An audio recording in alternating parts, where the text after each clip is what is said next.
Hei og velkommen. Velkommen til dag 2 av Virak-konferansen 2019. Jeg har fått æren I dag av å lede denne første sesjonen. Og da må jeg jo først og fremst takke for den fine dagen vi hadde I går. Da fikk vi oppleve mange inspirerende presentasjoner, både fra keynotes og andre presentasjoner som vi hadde på parallellsesjonene. Og ikke minst så hadde vi også et veldig hyggelig opphold på Flor og Fjære ute I skjærgården utenfor Stavanger. Da har jeg litt grann praktisk informasjon I dag også. Jeg kan jo gjenta at vi I denne salen så det 4 rømningsutganger. Det det de bak på siden der, og de på den siden. Så I tilfelle brannalarmen går, eller det en annen grunn til å måtte rømme lokalet, så det de veiene vi skal benytte. Videre, hvis dere har noen spørsmål, så vil alle disse som har på seg sånne oransje t-skjorter være tilgjengelige for spørsmål. Og ja, det vel det som av praktisk informasjon. And then I'm honored to introduce the next keynote speaker on the conference. He is a person who is also a librarian. He's been working as a librarian for 28 years in universities like Harvard University in Massachusetts and Denver University in Colorado. During his career, he has been researching things like typographical errors and bibliographical data quality. But his name is probably most associated with a certain list of predatory publishers.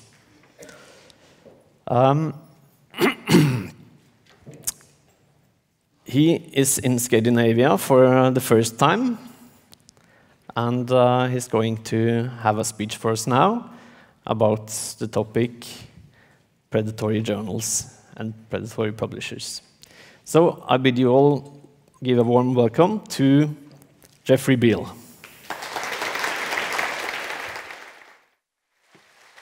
Thank you, very good. Hi everybody, good morning, and I hope you got enough sleep last night, and I know it's a dark room, and I'm going to try and keep you awake as much as possible. As you can see, the title of my talk is Predatory Journals, Scientific Integrity, and Academic Librarians. And I'd like to start with an example, but this is not working.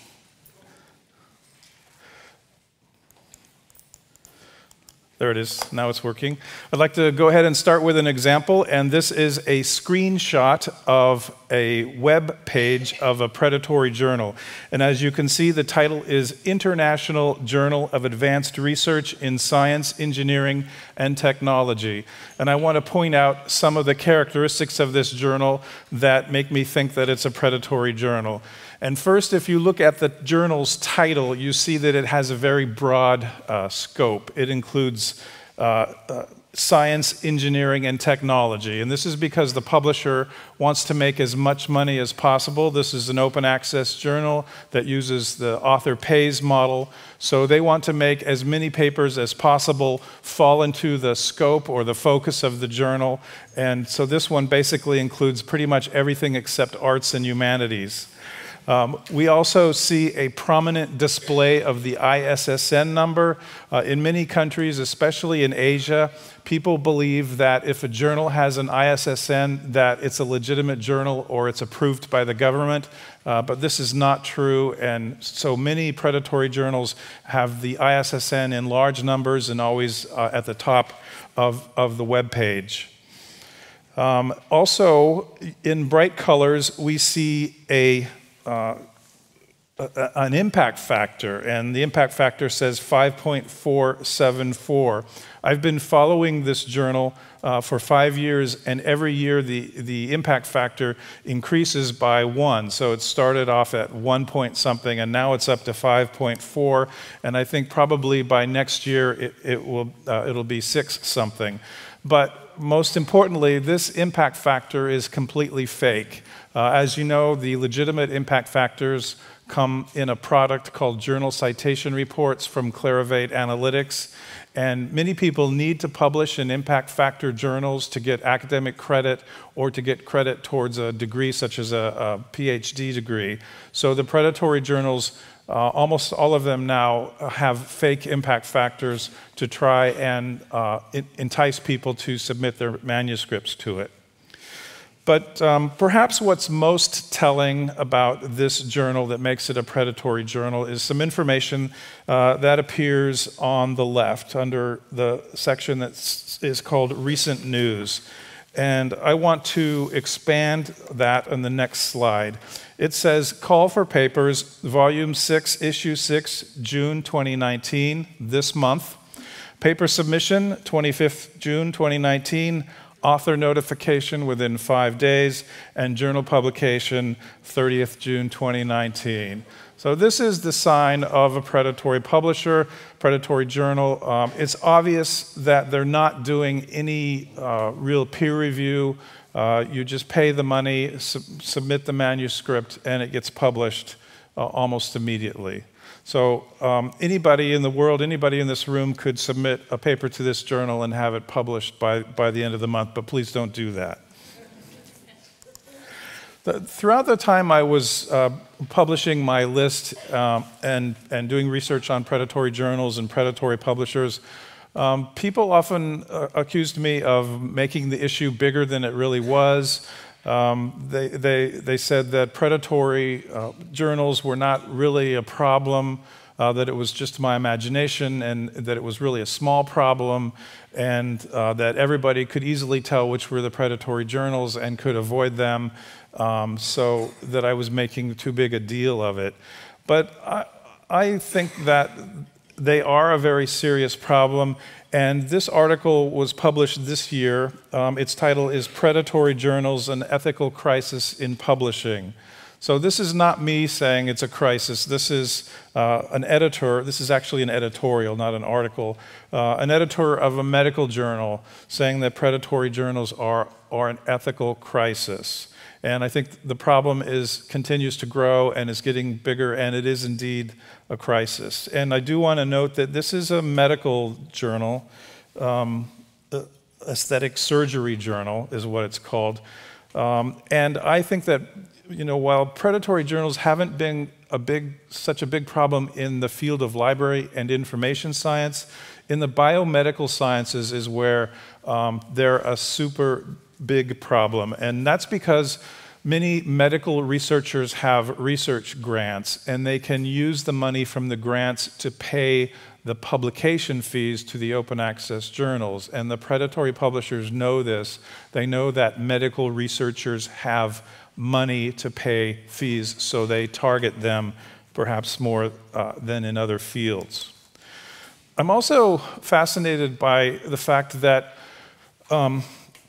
the study of predatory publishers has become almost a field of study into itself, and there are many articles published about predatory journals, not only editorials like the one we just saw, but also lots of research articles. And here's some examples of some of those. My favorite one is the one on the lower left where it says, Predatory Journals, the Worst Thing in Publishing Ever. That's a great title. I wish I had thought of that title. Eric mentioned a little bit about my background as a librarian, and I'm retired now, but I did work as a librarian for 28 years. I started in 1990. That's when I graduated from library school. And I promise, for most of my career, I worked as a cataloger. I worked in the back room of the library. I was very quiet, and I didn't bother anybody. And I did research. I did research on, as Eric said, bibliographic database quality. I also studied typographical errors. And up to the beginning of this century, I started to become interested in information retrieval, which is almost a little bit of information science.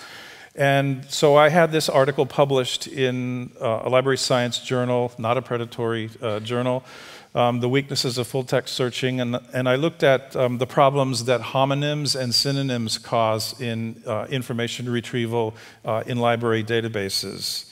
I also studied search precision, which is defined as the proportion of relevant items retrieved in a search to the total number of items retrieved, and this relates to homonyms. Homonyms are words like rock in English, which can mean like a stone, or can also mean a type of music.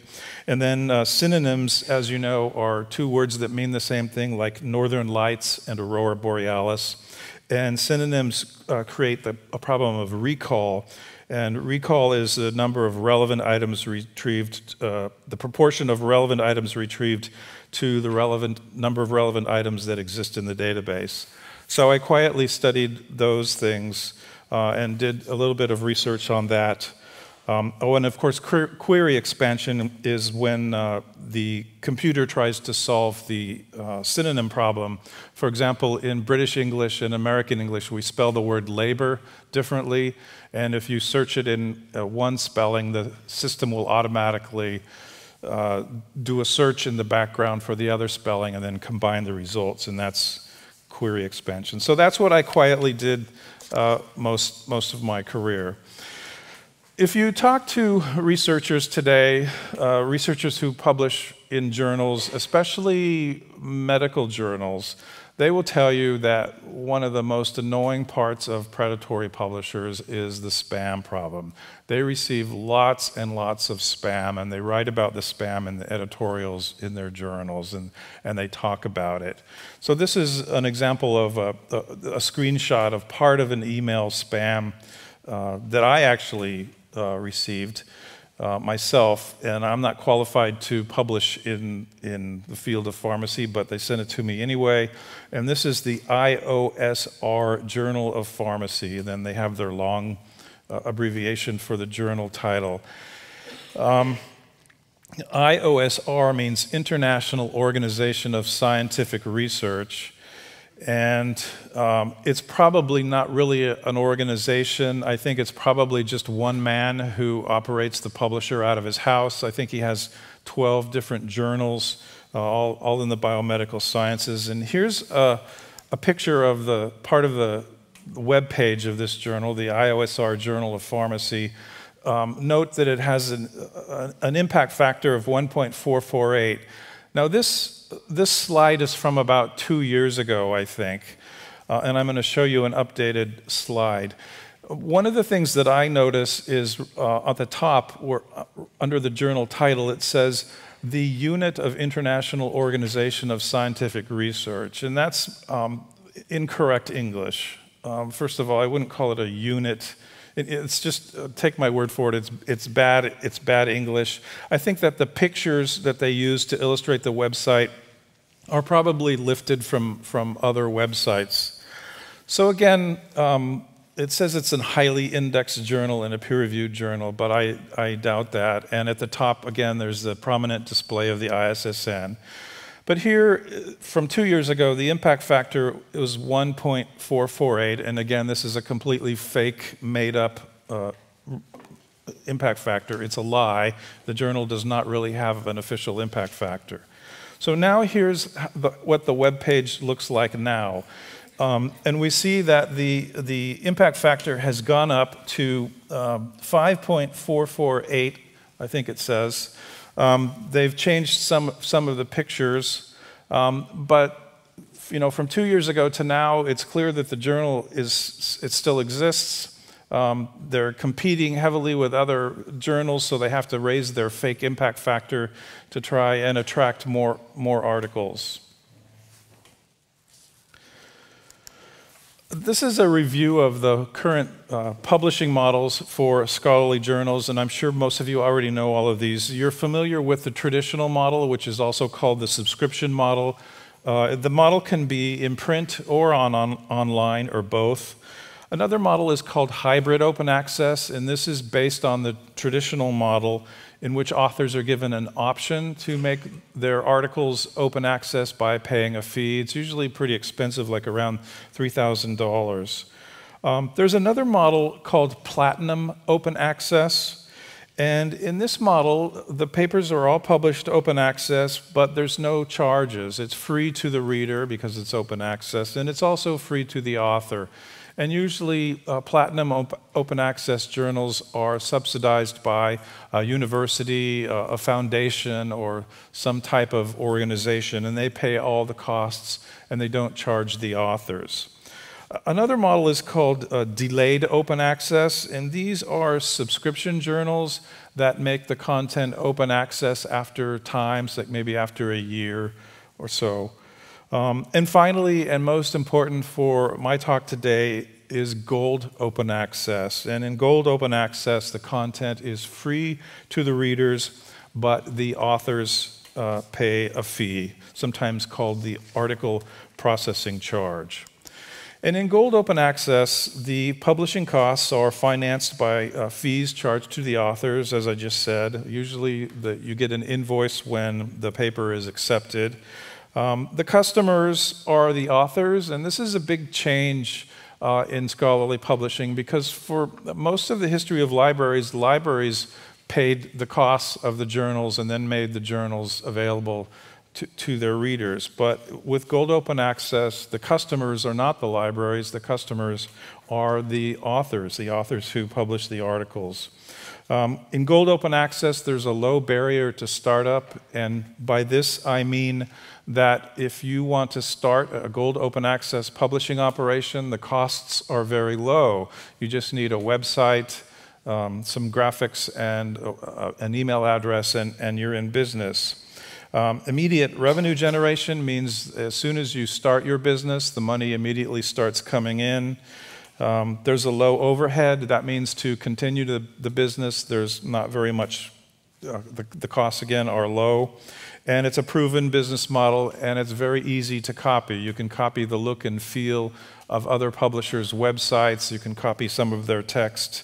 And there's an ever-growing customer base, as there are always new researchers that need to publish, especially in Asia. Asia is a big market for scholarly publishing. India has 1.2 billion people, and China has 1.3 billion people, and Southeast Asia, those countries, the 6 countries there, have 625 million people. So there literally are millions of researchers in Asia, and more every year there and in the rest of the world, that need to publish. Here, I think, are the main characteristics of predatory journals and predatory publishers. They use the gold open access model. They use spam email for their advertising to solicit article submissions. They also will use spam email to ask you or invite you to serve on an editorial board. And some of them will ask you to peer review papers for them, even though if you say to reject the paper, they'll probably publish it anyway. And also, if you agree to do a peer review for a predatory journal, in many cases they add you to their editorial board, sometimes without your permission. And they also will send you many, many emails. They may even share your email with other publishers or sell it. Predatory publishers are often call themselves associations or institutes or academies, as we saw with the pharmacy journal. They generally do a fake or a low quality or a pretend peer review. They're not transparent in their operations. Often we don't know who owns them or where they're really based. They use deception, like the fake impact factors is an example of deception. And they generally don't follow scholarly publishing industry standards. So I've come up with these 5 theses on scholarly publishing, and they're that the open access model, I think, has really created more serious problems than it set out to solve. In the US, we talk a lot about the big deal, which is the bundled journal subscriptions that really, I think, has solved what we used to call the serial crisis when the serial prices, subscription prices went up. For a while, one person was promoting a publishing model called green open access, but you don't hear much about that anymore. The person has stopped working in this area, and so I think green open access essentially died. It involved putting the Microsoft Word copy of your paper in an archive, in a repository. A lot of people think the solution to publishing is to make academic libraries become the publisher, but I think that this is very dangerous. One of the things that happens in scholarly publishing is there's often conflicts between authors, and the publisher has to solve those conflicts. For example, if somebody submits a paper and then somebody else says, they're using my data in that paper, but they're not giving me credit as the author. So if the library is the publisher, and then there's an author conflict, well, what if one of the authors is the person on the university's budget committee who determines how much money the library gets? You want to keep that person happy because it means money for the library. So there's a conflict of interest, I think, when academic libraries are publishers, and I think it's better to keep the academic publishing outside of the university, outside of the library in most cases. And finally, open access is disintermediating academic librarians. It's taking them out of the middle. You don't need a librarian to access an open access journal. They're free on the internet, and you can find them using Google or Google Scholar. So academic libraries are trying to reinvent themselves because open access has made the services of libraries a little bit less necessary. This one, in talking with some people at my table last night on the island, may not be relevant here. OCLC in North America is a very important vendor of metadata, MARC metadata for libraries. The point I try to make in this slide is that OCLC sells the metadata to libraries, and it's very expensive. And many academic librarians are insisting that research be made available for free, but they're not saying that the MARC metadata should be made available for free, even though the metadata is created freely by librarians and contributed to the central database. Here's another example. In science, two of the biggest unanswered questions in science are, what is the nature of dark matter, and what is the nature of dark energy?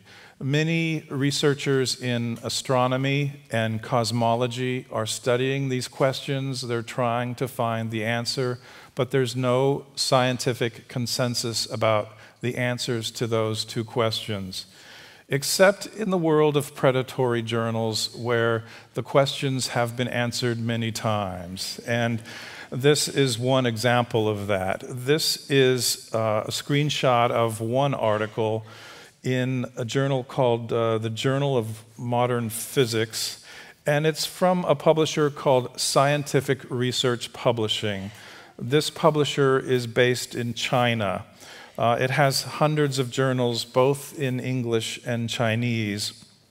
And this author wrote this article called "A Model of the Universe That Can Explain Dark Matter, Dark Energy, and the Fourth Space Dimension."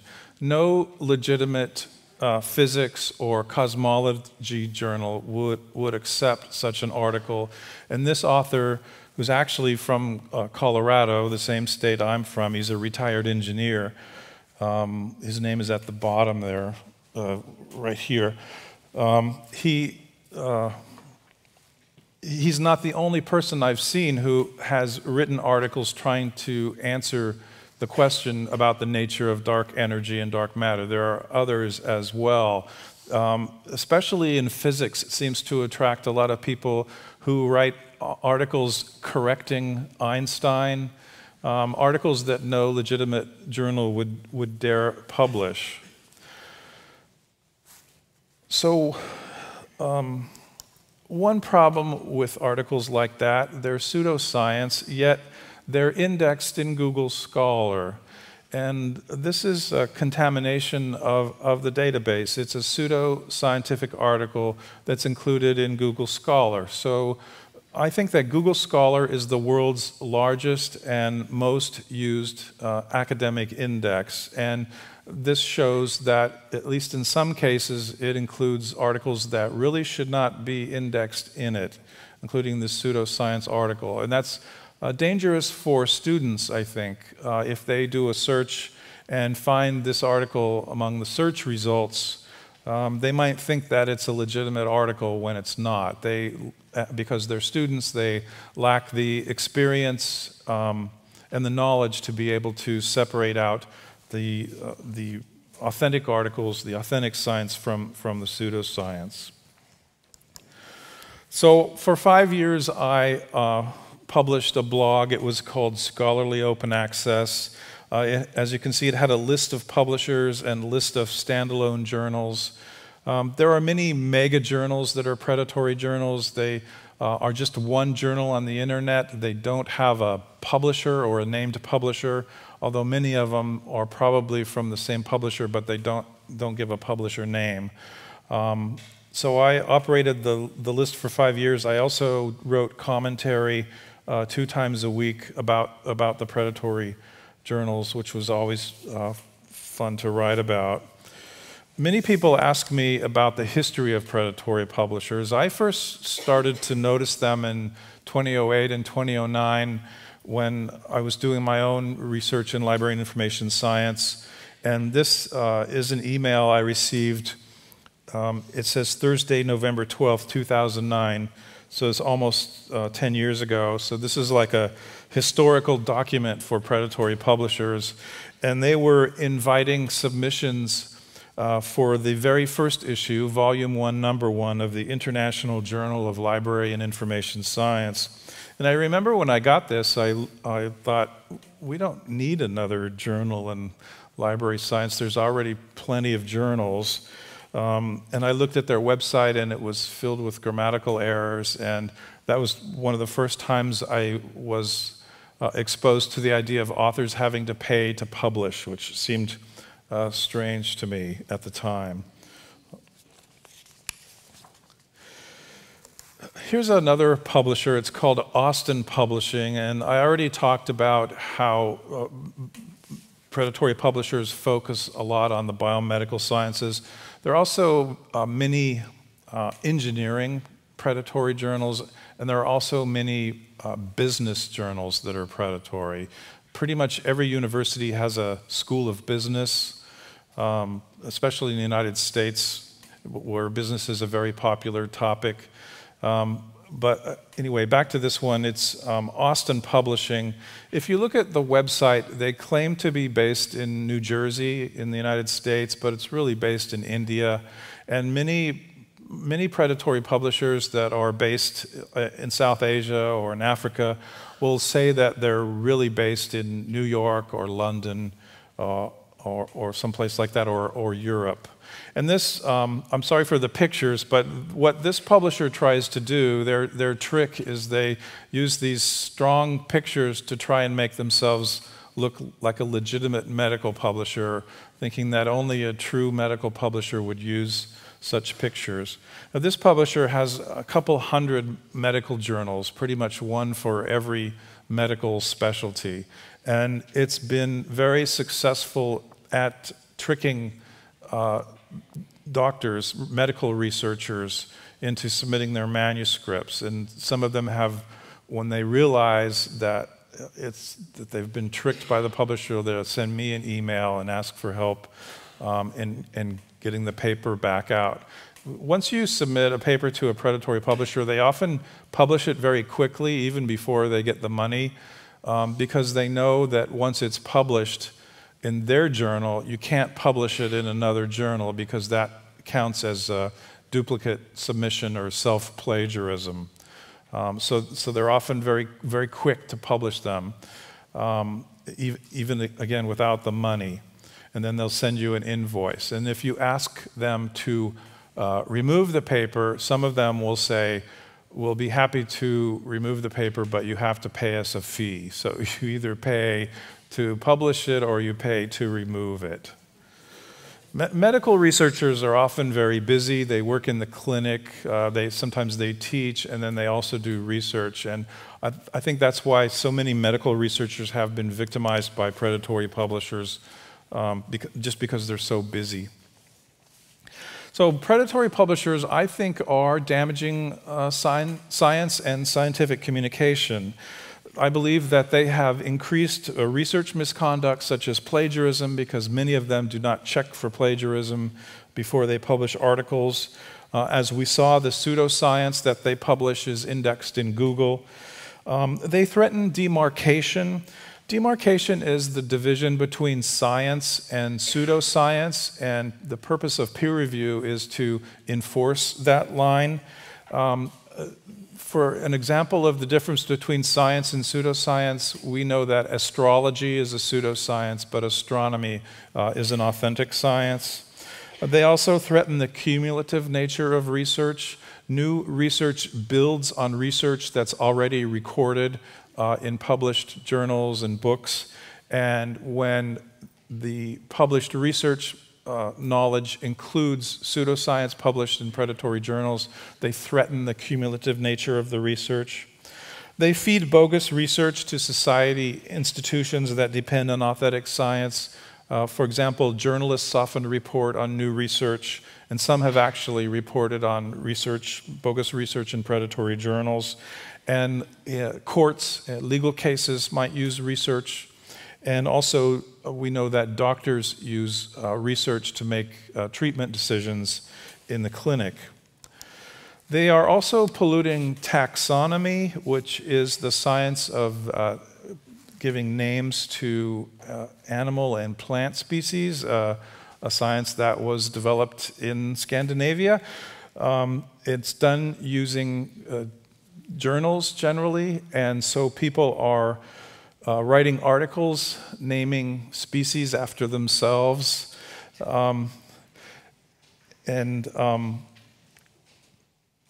naming species after themselves. There was something else I was going to say, but I'm forgetting.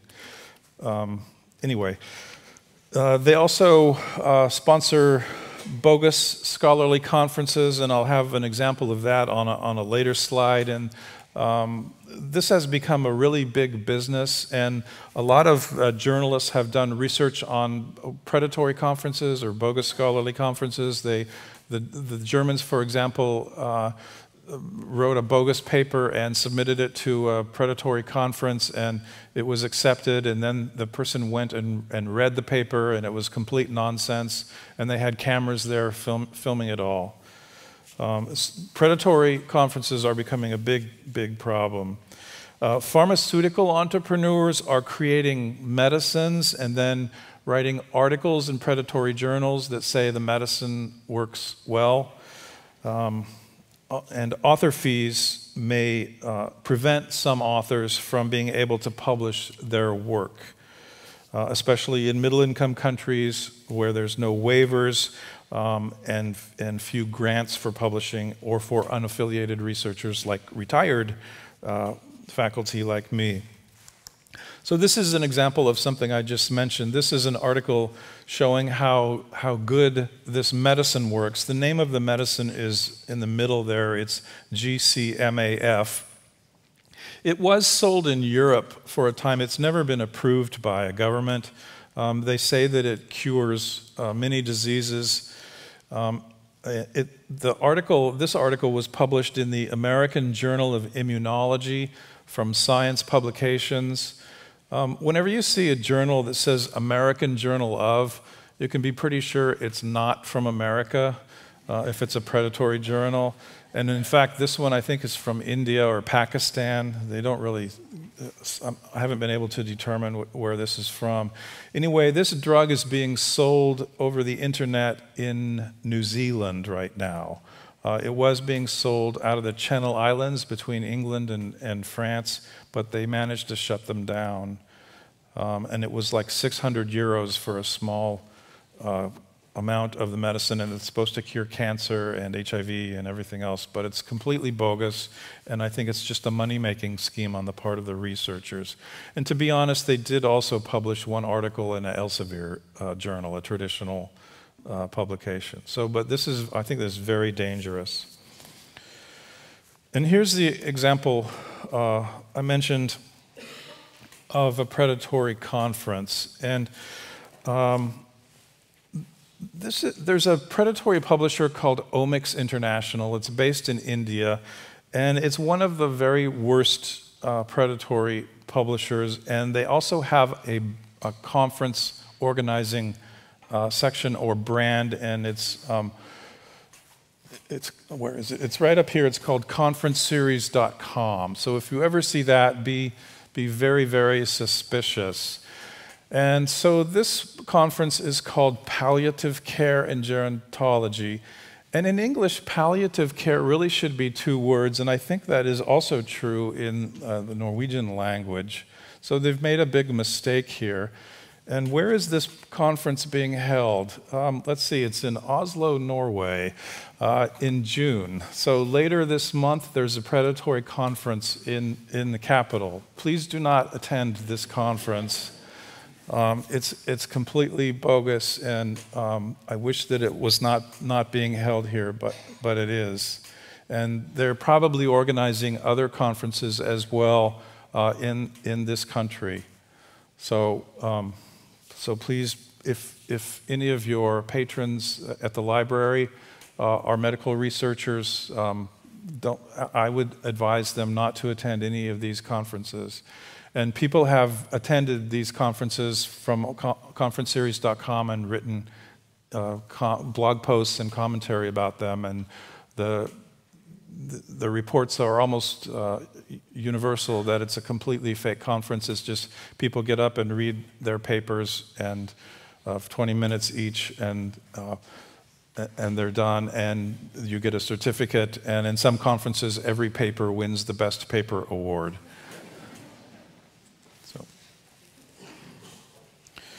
There are also indirect victims of predatory publishers, not just the authors. We talked about the people who receive spam. Probably some of you receive spam from predatory publishers. If you're writing a literature review when you are writing an article, most scientific articles include a literature review at the beginning that examines earlier research. So if you do a search in a database, and the database includes or indexes articles from predatory journals, you have to eliminate the articles from the predatory journals. You don't want to include that research in your paper. If you're writing a review article, a systematic review or a meta-analysis, you should be careful to eliminate any citations from or to predatory journals. You don't want to include them because they didn't go through a proper peer review, so their conclusions and methodology may not be valid. I hear this in many countries that have national systems for academic evaluation. So those who take the high road, where publishing in strong journals can take a long time and risks rejection, but people who use predatory journals can publish easily and quickly. So there's some jealousy. If the evaluation system only looks at the number of articles that you publish and doesn't look at the quality of the journals where you publish, it creates inequities between the researchers who use the predatory journals and those who don't. And I mentioned the students preparing class papers and the people engaged in boundary work, the people defining what is science and what is not science.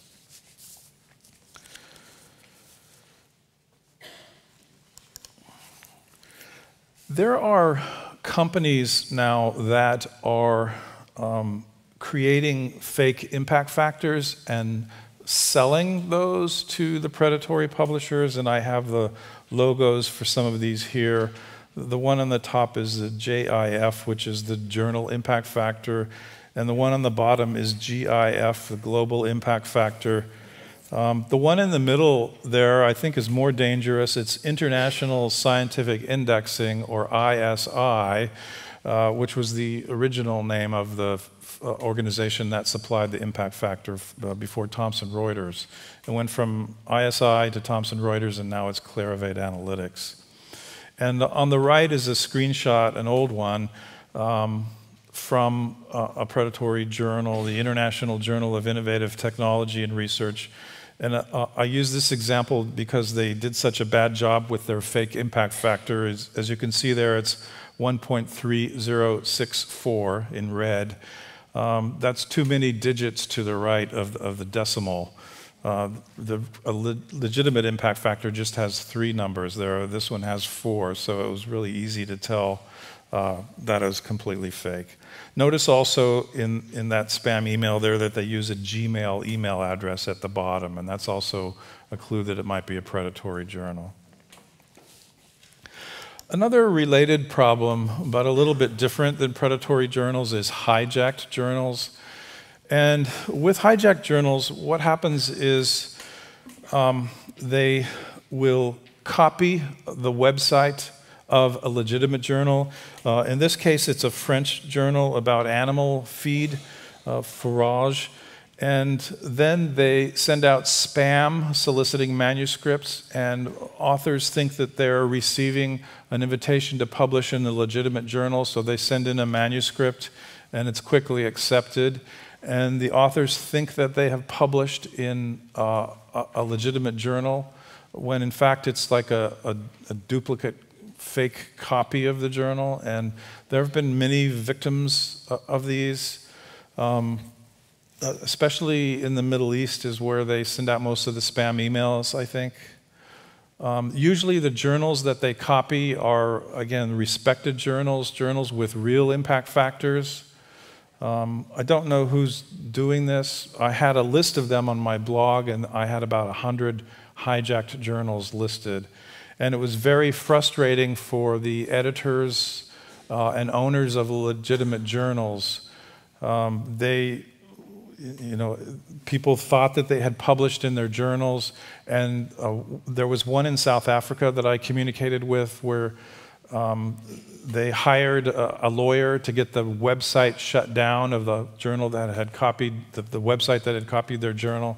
But as soon as they were able to shut down the website, it reappeared with a new URL within a couple of weeks. So it's a very serious problem, and it's very hard to solve the problem. There's a pseudo-science in India called Ayurveda, and it's with open access and with predatory journals. There are now journals on this, what is basically, I believe, a pseudo-science, and they're dressing it up to make it look like science when it really isn't science. And these are 2 examples of that: the International Journal of Ayurveda and Pharma Research, and the other one is the International Journal of Research in Ayurveda and Pharmacy, almost the same title with just the words mixed up. There's a lot of pharmacy journals and a lot of pharmacy predatory journals. So this is a problem as well, that pseudoscience is being dressed up to look like authentic science, to the extent that we even have journals dedicated to the pseudoscience. I talked a little bit about academic evaluation, and I want to just make sure I summarize it with these points here. Universities use scholarly publications as a measure of academic achievement. Academic managers want objective measures, so they use lists of journals like white lists, and they use bibliometrics like the impact factor. Scholarly publishing has changed with the advent of open access and with the advent of predatory journals and publishers, but unfortunately the evaluation systems have not changed. It's now very easy to get an article published in an open access journal. So evaluation systems based only on counting the number of articles are really not valid anymore. And unfortunately, Some researchers take advantage of predatory publishers. They intentionally send articles to predatory journals knowing that they'll be easily accepted, and then they can add them to their CV. So that's a growing problem as well. Why would anybody want to publish pseudoscience? They do it to promote monetary gain, for example, creating the medicine like the one we saw. Many people will promote junk science to promote a social, political, or political agenda, which is called advocacy research. They can document and prove conspiracy theories. There's one called the chemtrails conspiracy theory that often shows up in predatory journals. You know, the airplanes leave the white clouds in the sky, the contrails, and some people believe that those are done by the government to combat global warming, but it has a side effect and makes people get cancer. So they take pictures of the sky and they include those pictures as figures in their articles. Also to promote the author as the first one for open scientific questions, as we saw. And then also there's lots of people who have done sting operations on predatory journals. They submit a completely bogus article to a journal to see if the journal will accept it. And often the journal, if it's a predatory journal, it does accept it because they want the money, and then they publicize it. You've probably heard stories about that. Here's another example of junk science published in a predatory journal. This is mathematical proof of the law of karma. It's published in the American Journal of Applied Mathematics, as you can see at the top. And again, if it says American Journal, it's probably not published in America. In fact, this one is from a publisher called Science Publishing Group. Here it says Science PG and their logo. And they're based in Pakistan. And this publisher has 475 predatory journals, and new ones are appearing all the time. And usually with its new journal, it offers free publication that you don't even have to pay. They want to get the journal started.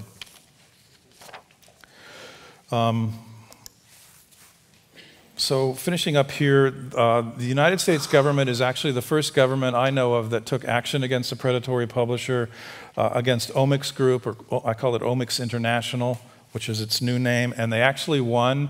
We just found out this year, and they are fining the organization $50 million because of the damage it's done to consumers in the United States, and they've ordered them to stop their predatory practices both in journals and conferences. So I hope that more governments take action like this. I wanted to share some quotes from Richard Poindar because I think he just summarizes the problem so well. He's a British journalist, and here he says, open access advocates have tended to approach open access more as if it were a religion than a pragmatic response to the possibilities the network provides to improve both the research process and scholarly communication, which surely should be the ultimate goal of open access. We have also seen open access advocates become addicted to cheerleading and the shouting of slogans. The assumption was that all that was required was to convert colleagues.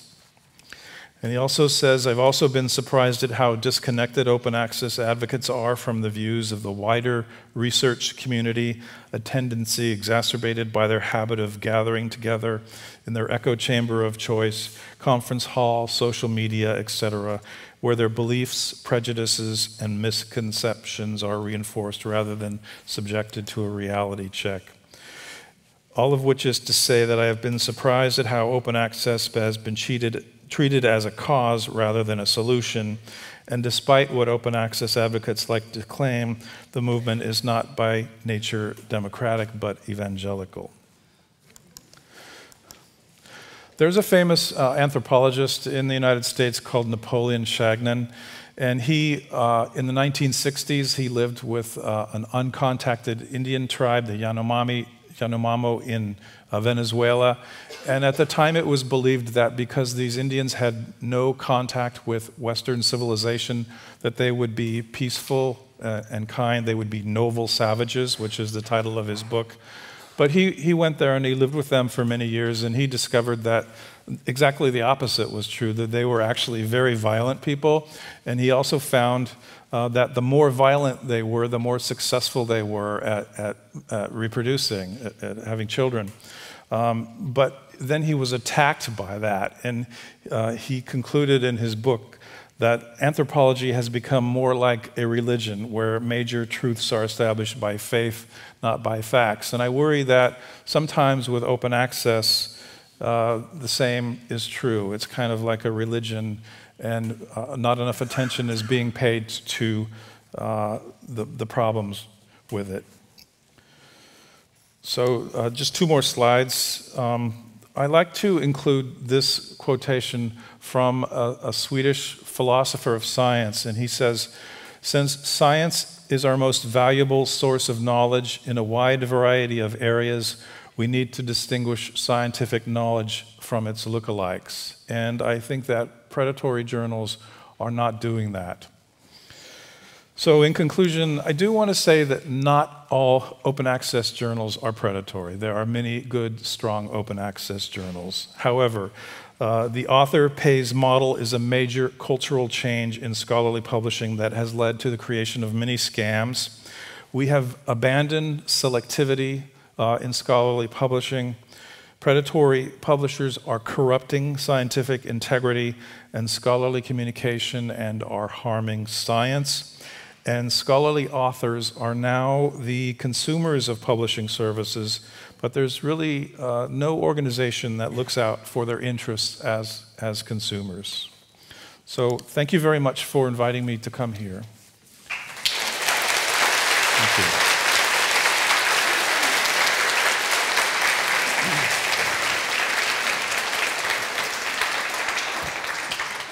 Thanks. Thank you. That was a very interesting speech. Thank you very much. So I guess we have room for some questions from the audience. So if anyone is wondering about something they want to ask, we have one person there. Hello, den är Lydia. Hi, I'm Anna Kjøstnygård. I work in Sandnes. I'd like your comment on two things that are slightly related. I don't know if you're familiar with Shaman Durek, who was recently in Norway with his, I don't know if you can even call it pseudo-science, but he's trying to explain his shamanism and his methods in a scientific way that all straight-thinking people immediately see as complete rubbish. But he's still very popular and is very much promoted by the Crown Prince's sister. And then the second part of what I'd like your comment on is we often see governments or the National Assembly or groups of these ordering research, and when they don't like the result, they will publish it. They will just change it, make it look like what they wanted it to be, although the actual result was actually the opposite. Thank you. Yeah. In science, we use peer review as the method of determining which is valid science and which is not. In other words, demarcation, the process of separating out pseudoscience from authentic science. And that's really the only tool we have. It's not perfect, but there's no better system than that. So that's what we have to rely on. And that's all I can say. I don't want to get into the politics of the princess.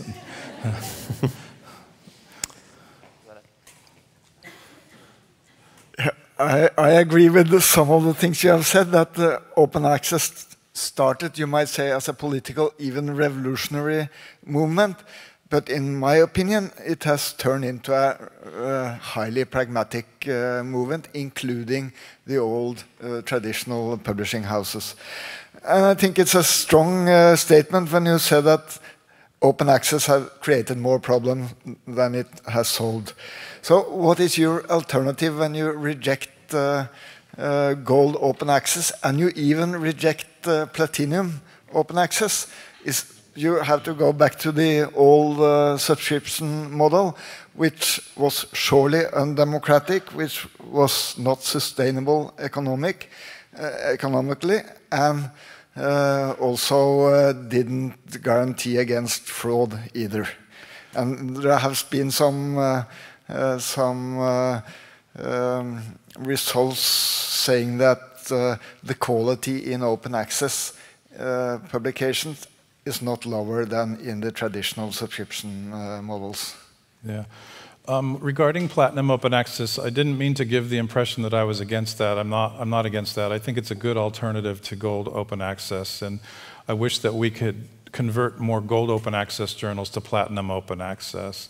One of the problems with Platinum Open Access is it's usually the organizations that sponsor it don't have much money, so they can't invest money into like copy editing and promoting the articles after they're published like the platforms do.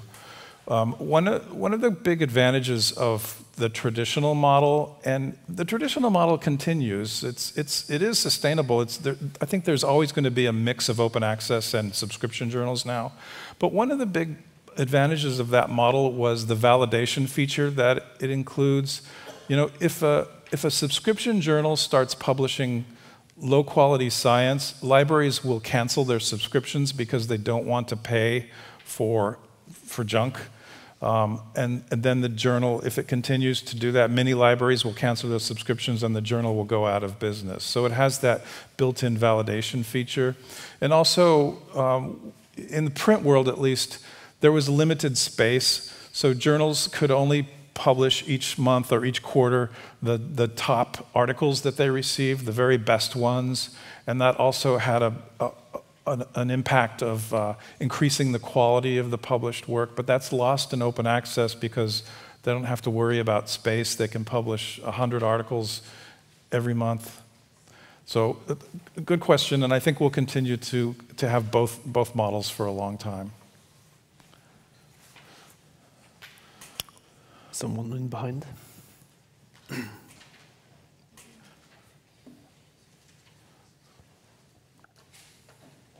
Hi, Linda Johnson from University of Stavanger.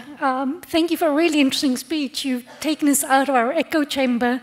I was wondering if you could explain why you think that green model is dead. I never hear anything about it anymore. It was promoted basically by one guy, Steven Harnad, who's from Hungary and was working in the UK and in Canada.